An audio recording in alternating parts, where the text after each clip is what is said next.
ఓం నమో భగవతే శ్రీ మేధాదక్షిణామూర్తయే. ఓం నమో భగవతే శ్రీ ఆదిశంకరాయ. ఓం నమో భగవతే శ్రీ రమణాయ. శ్రీ గురుభ్యో నమః. అనేక జన్మల్లో గనక పుణ్యం కనుక చేసి ఉంటే, పూర్వజన్మలో గనక సత్కర్మలు చేసి ఉంటే, పుణ్యం కనుక చేసి ఉంటే, మనుష్యత్వం, ముముక్షత్వం, మహాపురుష సంశ్రయ, ఈ మూడు లభ్యమవుతాయన్నారు శ్రీకృష్ణులు. మీరు పూర్వజన్మలో కనుక పుణ్యకర్మలు చేసి ఉంటే, ఆ పుణ్యకర్మ యొక్క ఫలితంగా మనకి ఈ మానవ జన్మ శరీరము వచ్చింది. అంటే జంతువుల్లో కంటే మానవ శరీరంలో కొంచెము బుద్ధి వికాసము ఎక్కువ ఉంటుంది. ఈ మానవ శరీరాన్ని పాడు చేసుకోవద్దు అంటున్నారు శ్రీకృష్ణులు. మోక్షం పొందటానికి డబ్బు అక్కర్లేదు, మోక్షం పొందటానికి ఏమీ అక్కర్లేదు. తెలుసుకోవాలన్న కాంక్ష, శ్రద్ధ. శ్రద్ధావాన్ లభతే జ్ఞానం అన్నారు. శ్రద్ధ వల్ల జ్ఞానం వస్తుంది. శ్రద్ధ వల్ల సాధన చేస్తాం, శ్రద్ధ వల్ల తరిస్తాం. మోక్షం పొందాలన్న వాడికి ఆ జిజ్ఞాస కావాలి, ఆ ముముక్షత్వం రావాలి. కాబట్టి మానవ దేహం వచ్చింది, వస్తే సరిపోదు. ఈ దేహంతో మనము చిల్లర విషయాలకి, స్వల్ప విషయాలకి, అక్కర్లేని విషయాలకి, వాటికి కాకుండా ఈ శరీరాన్ని, ఈ మనసుని మోక్షం పొందటానికి మ్యాక్సిమము ఉపయోగించుకోండి అంటున్నారు భగవాన్. ఈ మనస్సు అనేక వస్తువుల్ని కల్పించుకుంటూ ఉంటుంది, అనేక మనుషుల్ని కల్పించుకుంటుంది. ఆ నిద్రలో కూడా చావులు చూస్తున్నాం, అలాగే జాగ్రత్త అవస్థలో కూడా వస్తువుల్ని చూస్తున్నాం, మనుషుల్ని చూస్తున్నాం. జయం చూస్తున్నాము, అపజయం చూస్తున్నాము, లాభం చూస్తున్నాము, నష్టం చూస్తున్నాము. ఇవన్నీ చూస్తున్నాం. అది మనస్సు కల్పితమే, ఇది మనస్సు కల్పితమే. ఆ జాగ్రత్త అవస్థకి, స్వప్న అవస్థకి తేడా ఏమిటని, ఇటువంటివి అనేక సందేహాలు మనకి అనుకుంటూ ఉంటాం. భక్తి ఉన్నవాడు అనుకుంటాడు, భక్తి లేనివాడు అనుకుంటాడు. చివరికి ఇటువంటి సందేహాలు, ఇటువంటి ప్రశ్నలు, ఇటువంటి ఘర్షణలు, ఇటువంటి ఆవేశాలు, ఇటువంటి ఉద్రేకాలు, ఇటువంటి విచారణలు, ఇటువంటి ప్రశ్న పరంపరలు మనం ఏదిగా ఉన్నామో ఆ ఆత్మస్థితిలో, ఆ జ్ఞానస్థితిలో, ఆ బ్రాహ్మీ స్థితిలో, ఆ బ్రహ్మానందంలో మనము ఐక్యం అయ్యేంత వరకు ఇటువంటి ప్రశ్నలు వస్తూ ఉంటాయి, ఇటువంటి ఘర్షణలు వస్తూ ఉంటాయి, ఇటువంటి సందేహాలు వస్తూ ఉంటాయి. ఆత్మజ్ఞానము కలిగే వరకు ఇలాగా ఏదో సందేహాలు వస్తూనే ఉంటాయి, బాధలు వస్తూ ఉంటాయి, ఏవేవో కల్పించుకుంటూ ఉంటాం, ఏవేవో ఈతి బాధలు పడుతూ ఉంటాము.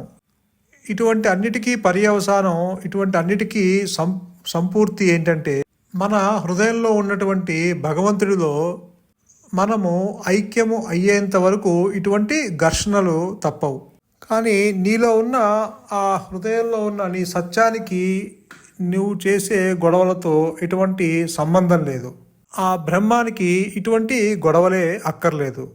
అసలు వస్తువుకి, అసలు సత్యానికి, అల్టిమేట్ ట్రూత్కి, ఆ యొక్క ఫైనల్ ట్రూత్కి, ఆ యొక్క నగ్న సత్యానికి చావు ఎలా ఉంటుందో, పుట్టుక ఎలా ఉంటుందో, కర్మ ఎలా ఉంటుందో, వికర్మ ఎలా ఉంటుందో, అకర్మ ఎలా ఉంటుందో, ఈ పుణ్యపాపాలు ఎలా ఉంటాయో, రాగద్వేషాలు ఎలా ఉంటాయో, లాభ నష్టాలు ఎలా ఉంటాయో, జయాపజయాలు ఎలా ఉంటాయో, వీటితోటి ఇసుమంత సంబంధం కూడా లేదు. ఆ యొక్క నీలో ఉన్న సత్యానికి, నీ యొక్క అహంకారపు చేష్టలకి ఎటువంటి సంబంధం లేదు. కాబట్టి నీ హృదయంలో ఉన్న సత్యానికి నీ మనస్సు కల్పించిన గొడవలతో ఎటువంటి సంబంధం లేదు. కాబట్టి నీ హృదయంలో ఉన్న ఆ యొక్క మహా వెలుగు, నీ హృదయంలో ఉన్న ఆ యొక్క సత్యము, నీ హృదయంలో ఉన్న ఆ జ్ఞానము, అది తెలుసుకోకుండా గనక మరణిస్తే నువ్వు అనుభవించే నష్టాన్ని మనము మాటలతో వర్ణించలేము. అంటే నీ శరీరము మరణించకముందే, ఈ శరీరము కాలి బూడిద అవ్వకముందే ఆ వస్తువుని గనక పొందకపోతే, భౌతికంగా ఎన్ని లాభాలు ఉన్నా చివరికి నీకు మిగిలేది శూన్యమే. నీకు ఈ శరీరానికి, నీ మనసుకి, ఇంద్రియాలకి ఏదైతే ఆధారంగా ఉన్న వస్తువు ఉన్నదో ఆ ఆధారంగా ఉన్న ఆ యొక్క సద్వస్తువుని మనము తెలుసుకోగనక చనిపోతే నువ్వు అనుభవించే నష్టము ఎంత అని మనము నోటితో చెప్పలేము.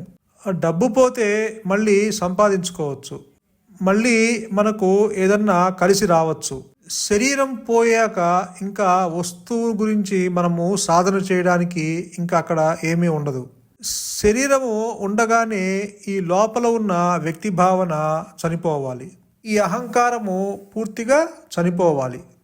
అంటే నీవు బ్రతికుండగానే నీ లోపల ఉన్న అహం చనిపోవాలి, అహంకారము అహంభావము చనిపోవాలి. దేహము చనిపోవటానికి ఎటువంటి సాధన అవసరం లేదు. ఆ సమయం వచ్చినప్పుడు, ఆ ప్రారంధము తీరిపోయినప్పుడు ఆ దేహము తనకు తానుగా రాలిపోతుంది. అంటే ఎప్పుడైతే నువ్వు తెచ్చుకున్న పిడికెడు ప్రారంధము అయిపోగానే, అంటే దేహానికి కూడా ఒక ఎక్స్పైరీ డేట్ ఉంటుంది. అంటే నువ్వు తెచ్చుకున్న పిడికెడు ప్రారంధము అయిపోగానే ఆ దేహము రాలిపోతుంది. ఆ దేహాన్ని తీసుకెళ్ళి కట్టెలో కాల్చేస్తారు, మిగిలేది మనకి బూడిదే. అందుకే భగవాన్ ఏం చెప్తుంటారంటే, నీ పనేదే నువ్వు చేసుకో, కాలాన్ని వృధా చేసుకోకు. ఏ పని చేసినా నిరహంకారంగా చేసుకో, నిరాడంబరంగా చేసుకో. ఈ లోకంలోకి మనము వచ్చి వెళ్ళిపోయాము అన్న జాడ తెలియకుండా చేసుకో. కొంతమంది మన ఇంటికి చుట్టాలు వస్తే వాళ్ళు వచ్చిపోయినట్టు తెలియదు, వెళ్ళిపోయినట్టు తెలియదు. అలానే మనం చేసే పని నిర్మలంగా, కోమలంగా, సంతోషంగా చేసుకుంటూ వెళ్ళిపోవాలి. గుర్తింపులకు వెళ్ళకూడదు. గుర్తింపులకు వెళ్తే గనక అక్కడ మళ్ళీ అహంకారము పెట్టరేగిపోతుంది. నేను అన్న భావన ఇంకాస్త బలంగా తయారవుతుంది. నీవు చేసే ప్రతి పని నీ యొక్క వ్యక్తిత్వము నష్టపరచాలే కానీ దాన్ని ఇంకాస్త బలంగా మనము పెంచకూడదు. గుర్తింపులు కనుక వస్తే మనకిప్పుడు ఏదన్నా పని చేస్తే గుర్తింపులు వస్తాయి. ఆ గుర్తింపులు కనుక ఎవరన్నా పొగిడినా కూడా, ప్రశంసించినా కూడా మనకి వెంటనే అక్కడ అహంకారం వచ్చేస్తుంది. నేను చేశాను అన్న భావన వచ్చేస్తుంది. ఈ అహంకారము ఆ గుర్తింపుని చాలా ఎంజాయ్ చేస్తుంది. అంటే అది ఇంకాస్త గట్టిపడుతుంది అహంకారము. కాబట్టి గుర్తింపుల వల్ల మనకి మిగిలేది సున్నానే. అది పోగొట్టుకోమంటున్నారు. మీకు ఊరేగింపులు కావాలంటే భగవంతుడు ఇస్తాడు. కాబట్టి ఈ శరీరము ఉండగానే ఈ నామబుద్ధిలోంచి, ఈ రూపబుద్ధిలోంచి నేను పలానా సుబ్బమ్మని, పలానా ఎల్లమ్మని అనే విధంగా ఈ పేరుతోటి, ఈ రూపంతో ఎప్పుడైతే ఆ తాదాప్యం పోయిందో, అంటే ఈ రూపబుద్ధిలోంచి, ఈ నామబుద్ధిలోంచి ఎప్పుడైతే నీవు విడుదల పొందావో, ఈ క్షణంలో, ఈ సమయంలో నది ఎలా వెళ్ళి సముద్రంలో కలుస్తుందో అప్పుడు నీవు శాంతి సాగరంలో, నీ హృదయంలో ఉన్న ఆ శాంతి సాగరంలో, ఆ దైవ సాగరంలో, ఆ ఆనంద సాగరంలో, అమృత తత్వంలో, అమృత సాగరంలో ఇక్కడే ఈ క్షణంలో నువ్వు ఐక్యమవుతావు. ఎప్పుడంటే నీ రూపబుద్ధిలోంచి, నీ నామబుద్ధిలోంచి నీవు విడుదలైనప్పుడు. ఎప్పుడో కాదు, ఇప్పుడే, ఈ క్షణమే. చావు కోసము ఎవరు ఎదురు చూడాల్సిన అవసరం లేదు. చావు వలన నీకు ఏమీ కలిసి రాదు. చావు వల్ల నీవు దేహంతో సపరేట్ అవుతావు. చావు గొడవ నీకెందుకు? దేహంతో సపరేట్ అవుతే గనక నీకు వచ్చే పెద్ద లాభం లేదు. మళ్ళీ కొత్త దేహము ఎట్లాగో వస్తుంది. నీ మనోమాలిన్యానికి మళ్ళీ ఒక కొత్త దేహం వస్తుంది. చావు కోసము ఎవరు ఎదురు చూడాల్సిన అవసరం లేదు. ముందు ఈ రూపబుద్ధిలోంచి, ఈ నామబుద్ధిలోంచి, అంటే ఈ దేహాత్మ బుద్ధిలోంచి, ఈ శవబుద్ధిలోంచి, ఈ వ్యక్తి భావనలోంచి నీవు వేరుపడటానికి ప్రయత్నం చెయ్యి. వేరుపడితే ఇప్పుడే ఈ క్షణాన్ని నువ్వు ఆనంద సాగరంలో ఈదులాడవచ్చు. నీవు ఆనంద సాగరంలో మునకలు వేయచ్చు. ఇక్కడే నీవు దేహం చనిపోయే వరకు ఆగక్కర్లేదు. అంటే నేను పలానా వ్యక్తిని, నా పేరు సుబ్బమ్మ, నా పేరు ఎల్లమ్మ, పలానా శరీరం నాది, పలానా పేరు నాది అని నీవు అనుకున్నంత కాలము నువ్వు అజ్ఞానంలోంచి విడుదల అయ్యే అవకాశం లేదు. బంధం నుంచి నువ్వు బయటకు వచ్చే అవకాశం లేదు. నీవు ఎన్ని సాధనలు చేసినా దాని నుంచి బయటపడలేవు. నీ ప్రవర్తన ఎలా ఉండాలి అంటే, ఈ యొక్క రూపబుద్ధిలోంచి నామబుద్ధిలోంచి మీరు బయటికి రావటానికి ఈ జీవిత విధానం చక్కబెట్టుకోవాలి, సంస్కరించుకోవాలి అంటున్నారు భగవాన్. భగవాన్ ఏం చెప్తున్నారంటే, నీ మనసులో ఎన్ని రుగ్మతలు ఉన్నా, నీ మనసులో ఎన్ని రోగాలు ఉన్నా, నీ మనసులో ఎన్ని బలహీనతలు ఉన్నా, ఎన్ని రోగాలు ఉన్నా, ఎన్ని చెడ్డలు ఉన్నా, నువ్వేమి దాని గురించి కంగారు పడాల్సిన అవసరం లేదు. నువ్వు దాని అన్నిటికీ తగ్గిపోయే మందు, ఆ మనసులో ఉన్న రోగాలు అన్నిటికీ తగ్గిపోయే మందు ఉంది. మందు చేతిలో ఉన్నప్పుడు దేహానికి ఎన్ని రోగాలు ఉన్నా పర్వాలేదు, నీ మనసులో ఎన్ని చెడ్డ ఉన్నా పర్వాలేదు, నీ మనసులో ఎన్ని దోషాలు ఉన్నా పర్వాలేదు, నీ మనసులో ఎన్ని బలహీనతలు ఉన్నా పర్వాలేదు, కంగారు పడకు అంటున్నారు భగవాన్. దాని మందు నీ దగ్గర ఉన్నప్పుడు నువ్వెందుకు కంగారు పడతావు? ఆ ఔషధం ఏంటంటే భగవంతునితోటి ఉన్న అనుబంధాన్ని, భగవంతునితోటి ఉన్న సంబంధాన్ని నీ జీవితం పొడుగునా నీవు నిలబెట్టుకో. నీవు చనిపోయే వరకు, నీ ముక్కులో ఉన్న గాలి బయటికి వెళ్ళే వరకు భగవంతునితోటి ఉన్న అనుబంధం, భగవంతునితోటి ఉన్న సంబంధము, ఆ భగవంతుడిలో ఉన్న సజీవమైన విశ్వాసము, భగవంతుడు ఉన్నాడనే సజీవమైన విశ్వాసం కాకుండా ఆయనతోటి అనుబంధం మనస్సులో ఎప్పుడూ విడిచిపెట్టకుండా అలా అంటిపెట్టుకొని అలా గనక ఉంటే తప్పనిసరిగా నీ దోషాలన్నీ నశిస్తాయి అంటున్నారు భగవాన్.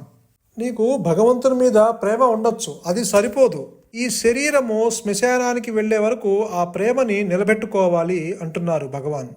మీరు ఈ 4 గోడల మధ్యలో ఉన్నప్పుడు, పూజ గదిలో ఉన్నప్పుడు మీకు భగవంతుని మీద విశ్వాసం ఉండొచ్చు.